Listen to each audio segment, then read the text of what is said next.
hello everyone upcoming Odisha government vacancy विषय रे जदि कथा बा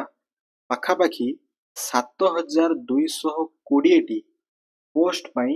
वैकेंसी आसीबा पई जाउची केउ केउ कैटेगरी रे एहर वैकेंसी रहिबो एहर एलिजिबिलिटी क्राइटेरिया कोन रहिबो एज लिमिट कोन रहिबो एवं एहर नोटिफिकेशन स्टेटस कोन रहिची आज रो ए वीडियो रे हमें आलोचना करिबा वीडियो टी को लाइक करंतु एंड शेयर करंतु देखंतु 7220 टी पोस्ट आपनकर डिफरेंट डिफरेंट कैटेगरी रे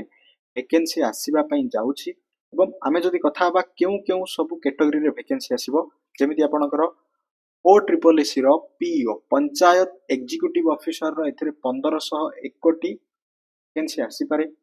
एवं ओ डबल एसी द्वारा कंडक्ट करा जाउथवा combined graduate level CGL exam रे पाखापाखि 1500 प्लस वैकेंसी आसी पारे एथिरे आपनकर एवं ओडिशा पुलिस कांस्टेबल रो 4219 टी पाखापाखि वैकेंसी आसी पारे एमिति आपनकर 7220 प्लस वैकेंसी आसीबा पई जाउची ठीक अछि panchayat executive officer CGL and Odisha police constable क्षेत्र रे ई सब अपकमिंग ओडिशा गवर्नमेंटल जॉब रो वैकेंसी रहिबो देन एहारो जदि हमें एलिजिबिलिटी विषय रे कथा बा ई सब पोस्ट पई आपनकर 12th पास ग्रेजुएट सहित एवं किछि वैकेंसी रे कंप्यूटर सर्टिफिकेट माने कंप्यूटर नॉलेज रो मध्ये आवश्यकता ही पारे ओके जनरली हमें जदि प्रीवियस ईयर को देखिबा ताले सीजीएल एग्जाम पई आपनकर जनरली सीजीएल एग्जाम पई ग्रेजुएट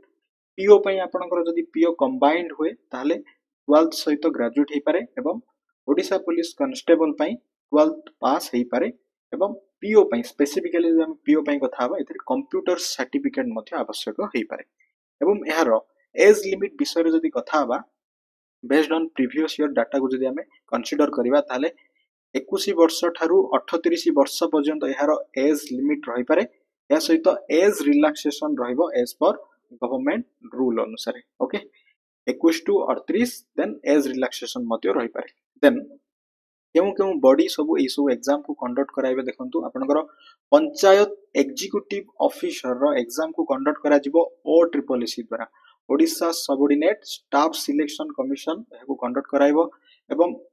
ओडिशा सीजीएल जहा को कहा जाय कंबाइंड ग्रेजुएट लेवल रो एग्जाम को केउ बॉडी कंडक्ट करेबो ना एटा Odisha staff selection commission O double S C को कंडक्ट कराइबो एवं ओडिशा पुलिस कांस्टेबल विषय जदि कथा बा यारो exam conducting board Odisha police state selection board द्वारा ही पारे ओपीएसएसबी द्वारा कंडक्ट करा जाई पारे देन यार नोटिफिकेशन विषय जदि कथा बा यार नोटिफिकेशन स्टेटस कोन रहिछि देखंतु डिटेल नोटिफिकेशन को वर्तमान सुधा आपनकर रिलीज करा जाई नाही यार ऑफिशियल वेबसाइट रे ही